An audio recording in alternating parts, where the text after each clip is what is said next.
Kapayapaan ang sumaatin pong lahat. Elder Ryan Bernabe, isa po sa mga lingkod ninyo sa kabanal-banalang Iglesia ng Diyos kay Kristo Jesus. Muli natin pasalamatan ng Panginoon sa araw na ito sapagkat hindi lamang isang magandang araw ang muling ipinagkaloob po sa ating lahat, kundi isang pinagpalang araw. Blessed sapagkat tinugon ng Diyos ang ating mga prayers. Bawat kahilingan at panalangin natin sa Panginoon ay matutupad basta tayo taintip at tapat na nananalangin sa Kanya.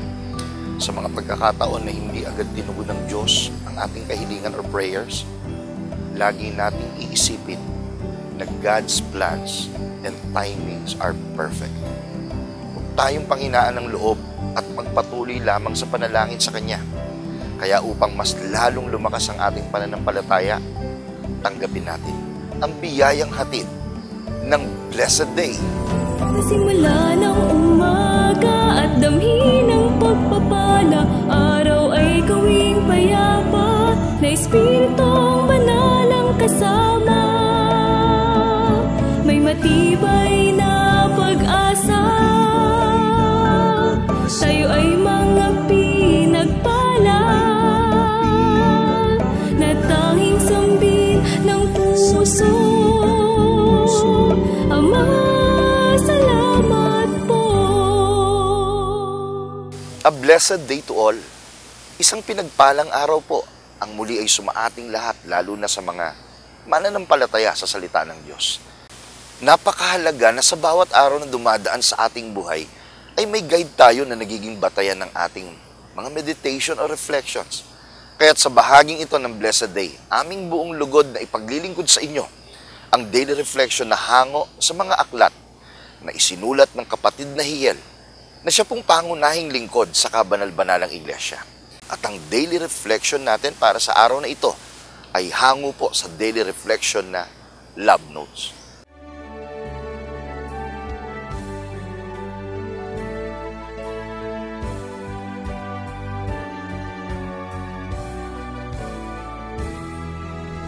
He who gets wisdom loves his own soul.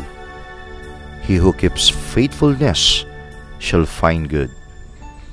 Proverbs chapter 19 verse 8. The fear of the Lord is the beginning of wisdom. To fear God is to please God and obey His will.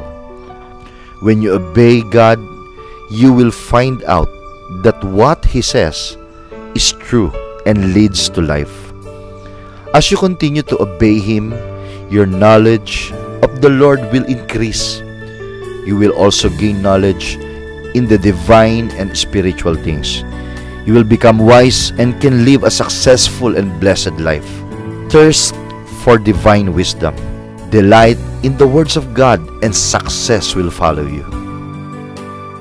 Siyang nag-iimpok ng karunungan ay umiibig sa kanyang sariling kaluluwa.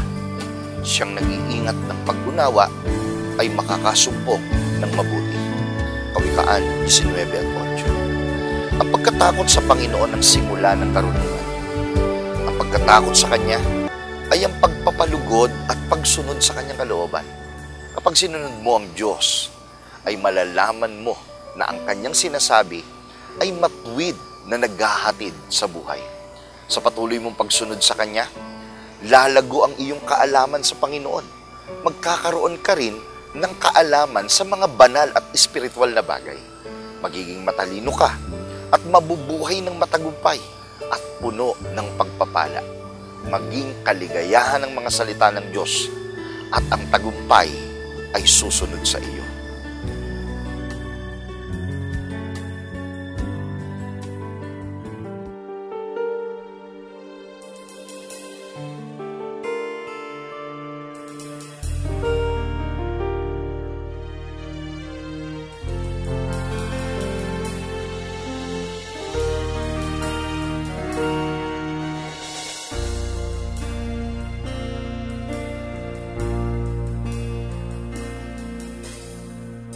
Sunrise is a new chance to take, pleading God to guide me today. Afraid of everything that's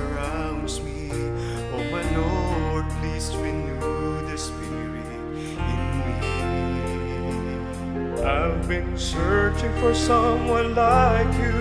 Don't know how much further I can go to a soul that have been deserted.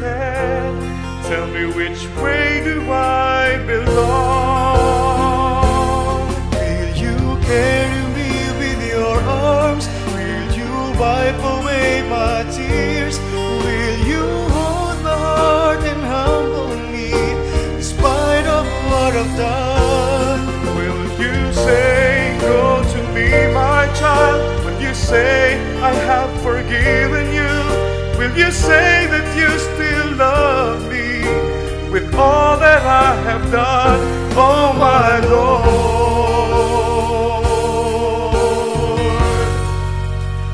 lead me to you.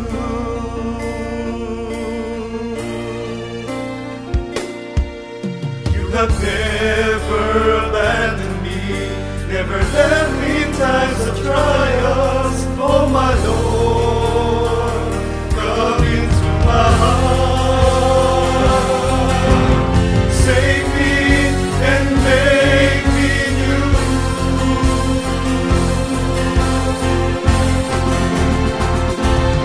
Will you carry me with your arms?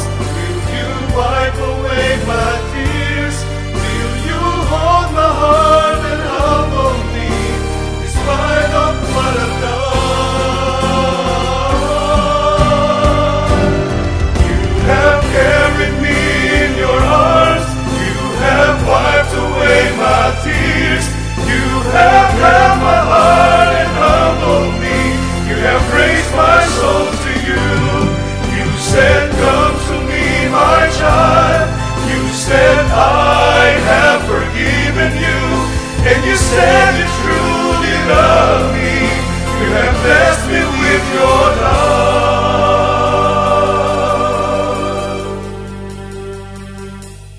You have carried me in your arms. You have wiped away my fears. Thank you, Lord. You lead me to you. You lead me to you.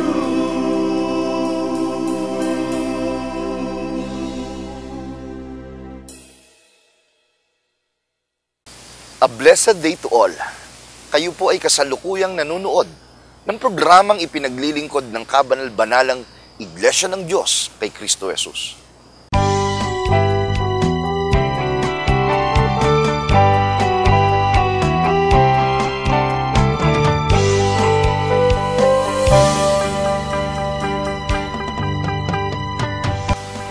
May mga saloobi ng mga magulang na kung minsan naibubulalas nila habang pinagsasabihan ng anak.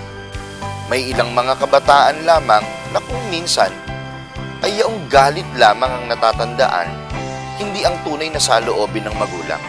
May mga pagkakataon naman na sinasarili na lamang ng magulang ang kanyang nararamdaman kahit nasasaktan. Kaya sa pagkakataong ito, sinikap ng segment na Youth Worshiping God na ipaabot sa mga anak ang saloobin ng mga magulang. Narito at atin po silang tanggapin. Kapayapaan po ang sumaating lahat. Ako po ang inyong lingkod, kapatid na Azel Borja. Muli po ninyong matutunghayan ang isa na namang makabuluhang pagtatanghal ng segment na ito na pinamagatang Youth Worshiping God.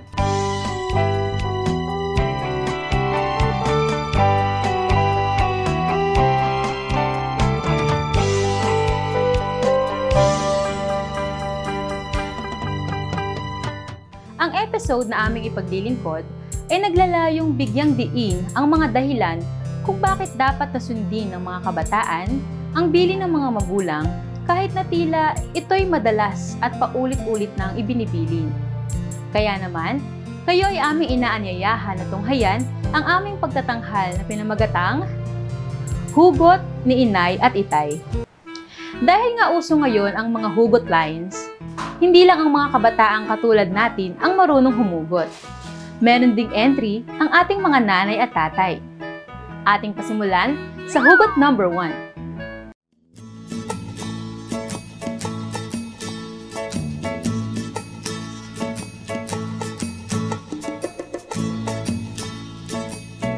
Uy, buti pa siya.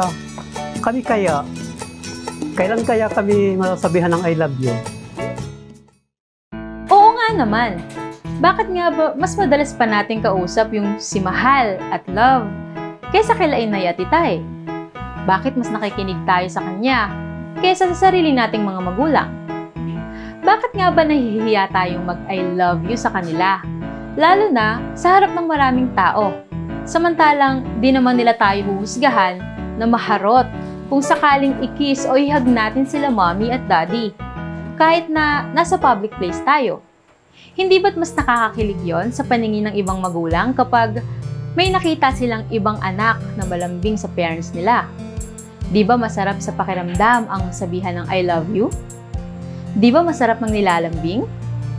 Gawin din natin yon kila mommy at daddy. Huwag nating ipagkait ang isang bagay na gustong-gusto din naman natin gawin sa atin. Kung kinikilig tayo sa I love you, syempre sila din.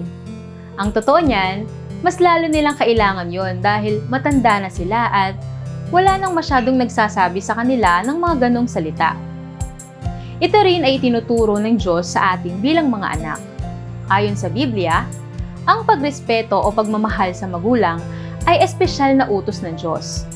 Ayon sa Exodo 20:12, ito ay itinuturing na unang utos na may pangako.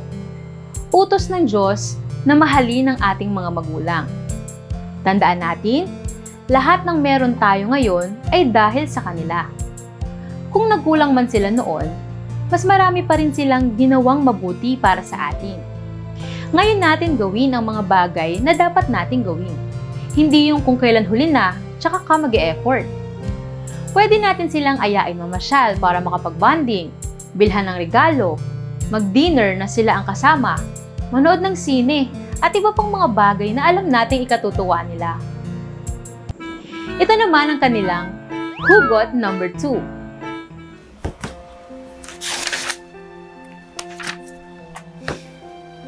Katamad naman mag-aral. Dami pang deadline. Hindi ako pagpasok.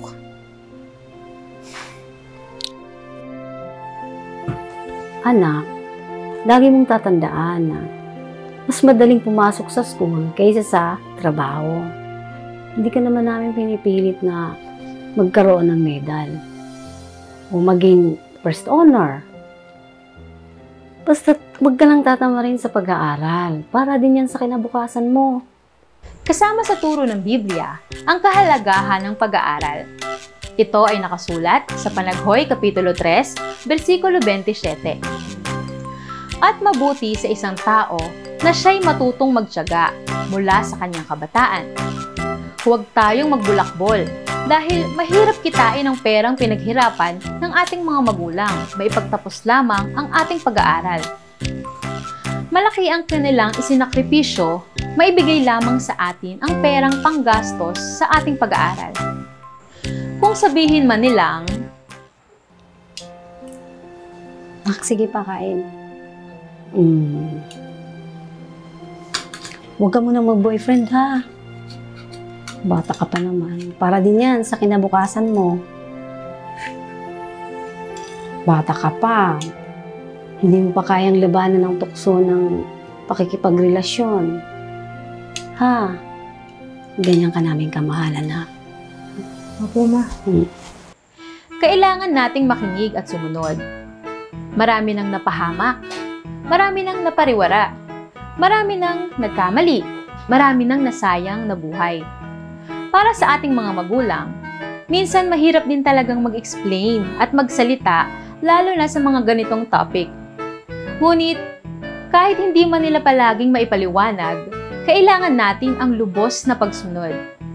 Sa mga ganitong sitwasyon, marahil minsan ay nararamdaman natin na hinihigpitan tayo.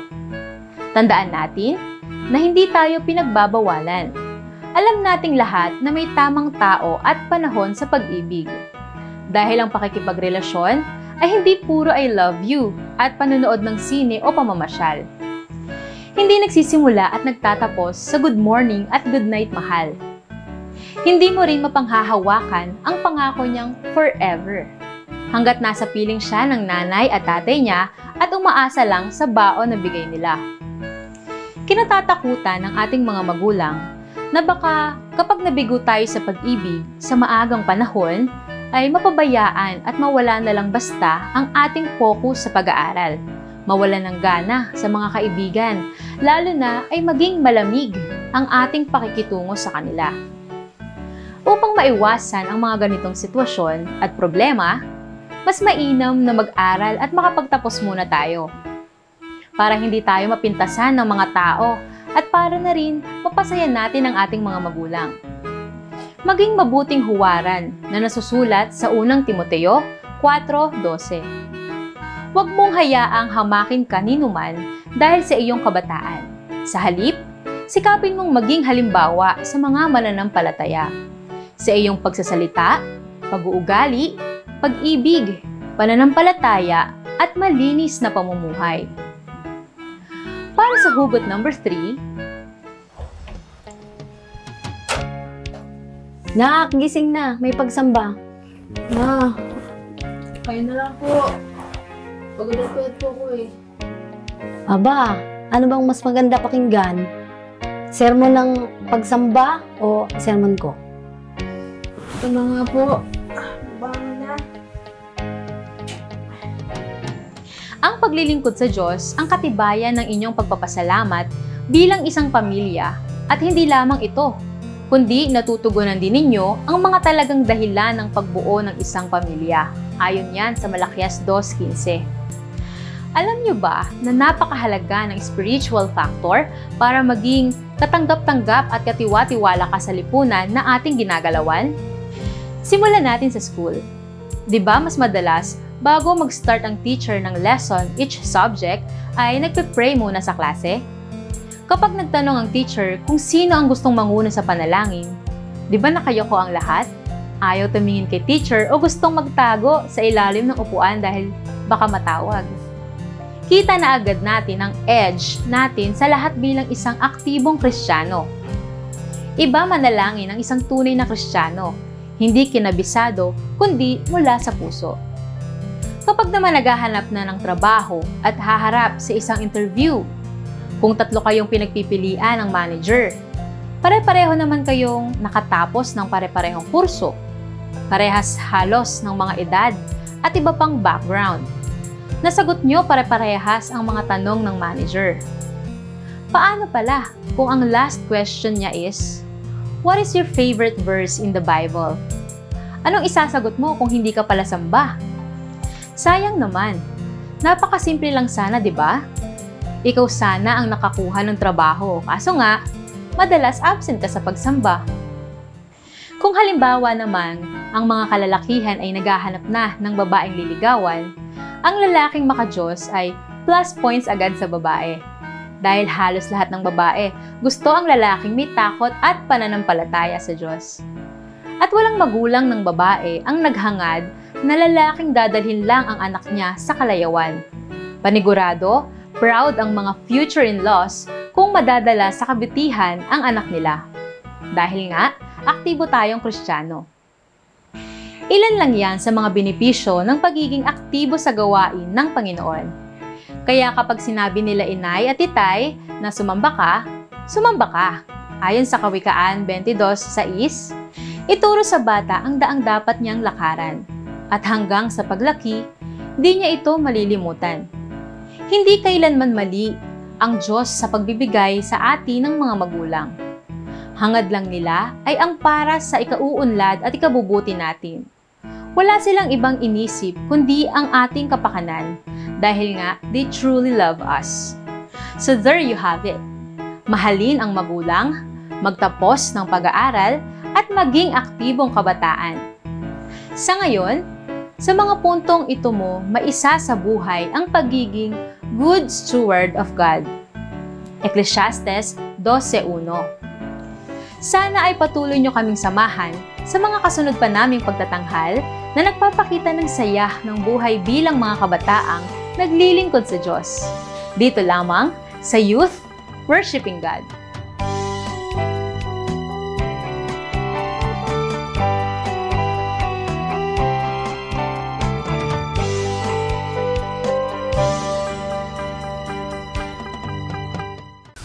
Tayo po ay sumapit na sa dulong bahagi ng ating program at bago po ang pansamantalang pagtatapos, tayo po ay mag-ukol ng isang panalangin upang ating hilingin ang patuloy na pagpatnubay at pagpapala ng Diyos sa mga kasunod pang oras ng araw na ating lalakaran. Ni-encourage ko po kayo at ini-invite na pumikit at sama-sama po nating ipaabot sa ating dakilang Diyos ang ating panalangin.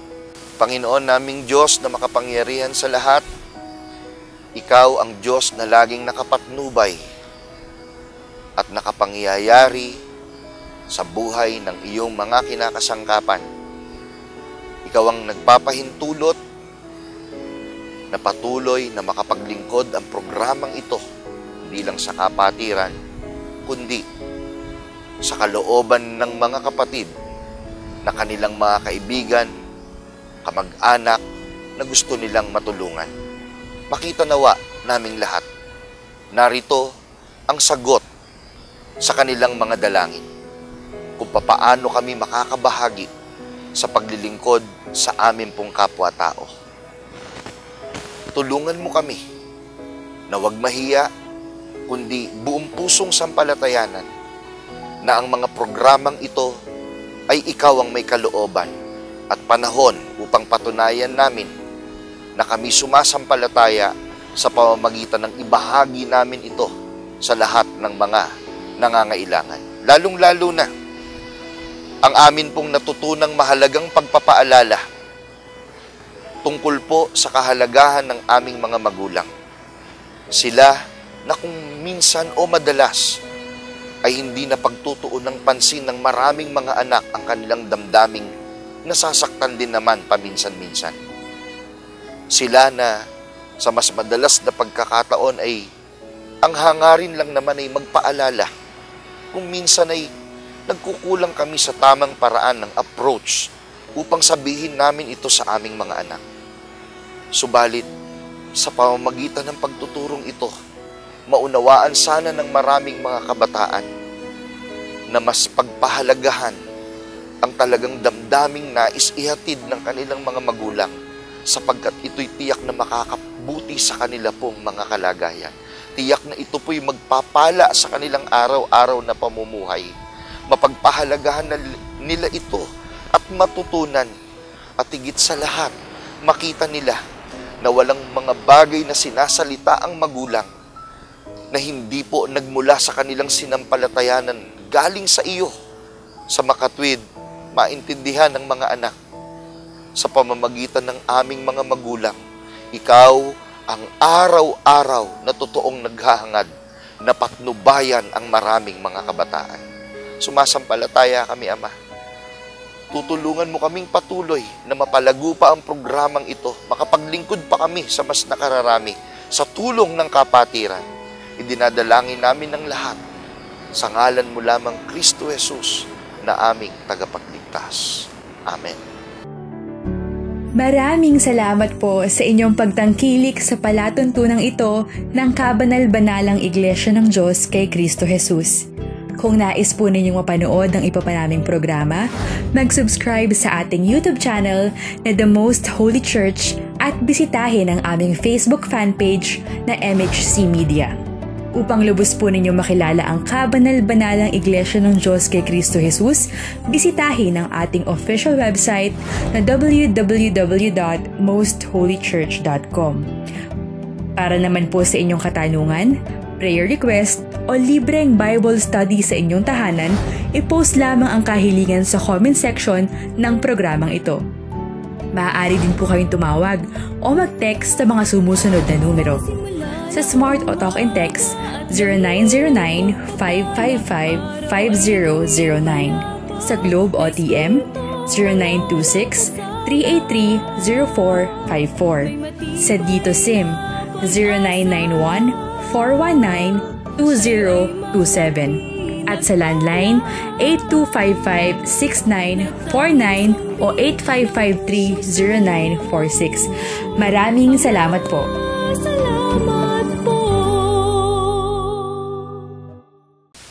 Maraming salamat po at sana ay patuloy niyo kaming samahan sa mga kasunod na pagtatanghal ng programang Blessed Day at sama-sama nating muling tanggapin ang araw na pinagpala ng kataas-taasang Diyos. Muli po, Elder Ryan Bernabe para sa programang Blessed Day. Hanggang sa muli po natin pagkikita, isang pinagpalang araw po sa ating lahat. Let us all have a blessed day.